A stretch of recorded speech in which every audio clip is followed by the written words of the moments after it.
What's going on, guys, and welcome to this Infinite Crow video. Today's video will be about the Destiny 2 livestream premiere. Now, there was a full hour-long video that was actually was on Twitch, YouTube. You can actually see it on, I believe it's Bungie's channel. I'll link it to the video in my description if you want to go watch it. Now, this video is sort of just a summary of my thoughts. I'll mostly be focusing on the mechanics and the weapons, new abilities, that sort of stuff. Now, there was quite a bit of the story and the setting out the story in Destiny 2, included in sort of the launch event. Now, I won't really be touching on that, but this video will obviously contain some spoilers of that. It was heavily pushed during the live stream that Destiny 2 is a new game and a new beginning, sort of a fresh start for everyone. And now Destiny 2, from what we saw in it, Destiny 2 seems to mostly sort of be a continuation of the story. Same enemies, obviously slightly tweaked, slightly different, but mostly the same enemies. And it seems that this is going to focus heavily on the Cabal. That it was confirmed that the Vex were also going to be back as well. Now, I've tried to group sort of this revealed information together, so I'll be going through these in sort of an order. Now, campaign wise, it was confirmed that there is going to be more cinematics and more story missions in this campaign. Looks like Bungie have learned from the later DLCs of Destiny 1 and giving basically just a more cohesive story actually in-game rather than having to go outside and read the lore. Now, they've confirmed that the campaign will take place across multiple worlds. Now, it's all new zones or new worlds. It was confirmed that there would be a European dead zone on Earth, which will apparently be about twice the size of any area previously found in Destiny, which sounds pretty good. There'll be Titan, which is a Saturn moon, which is an oceanic planet with large structures left over from the Golden Age. Not really any further information on that one. There'll be Nessus, I think I'm pronouncing that right, which is a Vex planet, which is one that they've almost wholly turned into one of their machine worlds, which looks interesting to go visit. And Io, which is a moon of Jupiter.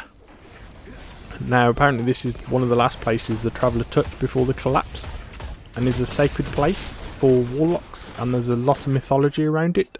So hopefully we get to explore that at some point. Now, they confirm that all these worlds will have more to explore on, and they'll actually be easier to explore as the maps will detail where stuff is, like the public events, when they'll be taking place, that sort of stuff. Now, importantly for these worlds, and I think a very well received feature of Destiny 2 is the fact you can launch events from the world you're on, or you can even go to a different world without ever needing to go to orbit first. Now, they said on the worlds there's still going to be the common things we know from Destiny 1, such as public events, patrol missions, chests, materials, but there'll be further information as well, such as treasure maps, side missions, lost sectors to explore. So a lot more open world things to be found, which is always going to be a plus because it's one area that Destiny was quite lacking in. Now, moving on to the PvP side, they've confirmed that all PvP modes are now going to be 4v4. Now, all is pretty encompassing, but they didn't specifically say that that would include trials. Obviously, trials of Destiny 1 is 3v3.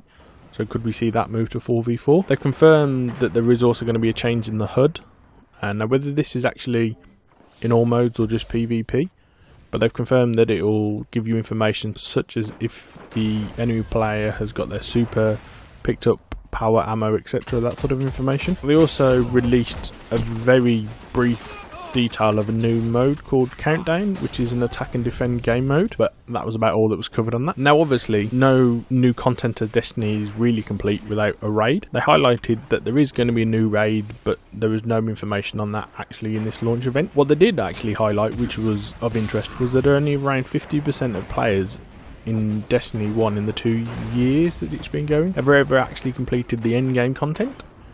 So they wanted to make Destiny 2 a lot more social. Now, to do that, they've added a lot more clan functionality into the game, such as things like in-game rosters, tools for putting fire teams together, extra clan identity, things like custom banners. They've actually made the individual clans a lot more involved in Destiny as well, as there'll be a clan reward system. So it seems that performing in-game tasks or missions will actually reward the whole clan. Now, there's no further information on what you need to do to rank up your clan, or what the rewards will actually be when you do so. but it's something to keep an eye out, and certainly seems to be beneficial to be in a clan. The reason I mention clans is it also ties into how they've added the ability to team up for the end game content like the raids. Rather than the simple matchmaking that we know for strikes, they've added what they called guided games. Now what that basically seems to be is, as a clan, you can host or put out in the public world that you're looking for a player or two for a specific event. Now there's going to be an area or some way that players can see this and review the information. So what clans are doing what events, what clans are looking for people, and they'll be able to see information about the clan that you're in, so like the name, the motto, banner, to see if they actually want to join, and if they do, they'll join up with you and hopefully complete the mission, nightfall, raid, etc. Now to get through these missions and the PvP side, they confirmed that there's actually a new weapon structure. Now there was video footage of the missions and it confirmed that some of the same weapons still exist, like I think we saw a scout rifle, a pulse rifle, a rocket launcher, a sniper. But the new weapon structure is that we've lost the primary special heavy. What we've now got is a kinetic, energy and power weapon slot. Not much was actually given away in terms of what these weapons were, especially the kinetic and energy, but it was confirmed that they can take up the same slots, so seem to be interchangeable. Now power weapons apparently are things like fusion rifles, sniper rifles, grenade launchers, and that takes up what used to be your heavy slot. There also seemed to be in the trailer what effectively looks like a minigun. Presumably this is a power weapon, but that wasn't confirmed. To go with this, there's 3 new supers, one for each class. For the Warlock there is a Dawn Blade, in which you hover over everyone throwing solar energy blasts down.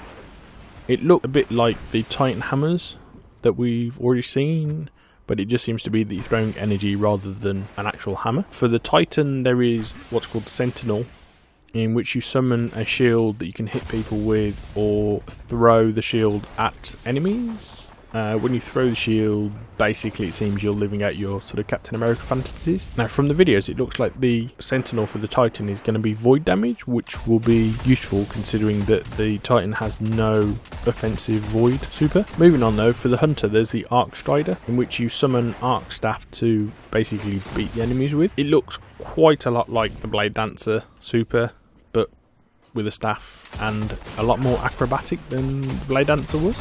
I presume with the supers there's going to be the extra abilities that you can select with them, but none of that was confirmed or what the subclasses are going to be like except the supers. Now moving on from that, we already knew that Destiny 2 was coming to PC and stopped being a console exclusive. Now it was presumed that Destiny was going to be released over some form of PC gaming software, whether it was Origin, Steam, Blizzard. It was confirmed at this event that it will be released over Blizzard's Battle.net. Now there seems to be some rumours already about the PC release, that you can change resolution, but frame rate is locked and field of view is locked, etc. But I haven't actually seen that confirmed by anyone at Bungie, so I'll hold off from sort of speculating on that anymore. A few other things to note from the premiere of Destiny 2 that doesn't really fit in any category, so which I've thrown them at the end, is that we see a Hunter Golden Gun, we see a Titan Bubble, and we see a Warlock Nova Bomb. Now these are carried out by NPCs, but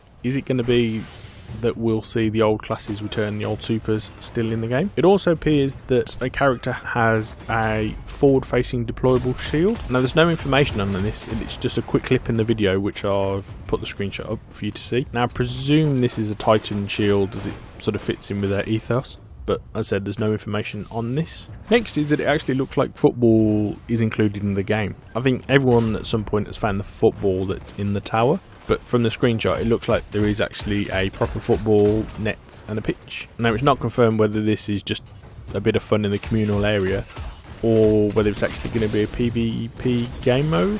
Going on the past Destiny, I presume it is actually just something in the communal area rather than a PvP game mode. But then this is coming from Bungie, who in Halo gave us Griffball, so we'll wait and see. The final thing on the list is that at some point during the gameplay it looked like there was a tank. Now it's not sort of been confirmed about whether this is player driven or whether it's a tank that simply follows you around in a campaign mission or anything like that. But it's good to see that there is seemingly more vehicles being added to Destiny than just the Sparrows. Now that completes my summary of the live stream premiere of Destiny 2. Overall, I'd have to say it looks pretty positive. It looks like they're continuing from where Destiny 1 left off, rather than reinventing the whole game. It just looks like iterative improvements. But going on how popular Destiny 1 was and still is, I don't see that's the problem. It'd be interesting to hear your thoughts about what you thought of this live stream of Destiny 2, what you saw, what you hope they're holding back, what will be in the game. Stick them in the comments below, and I'll catch you later.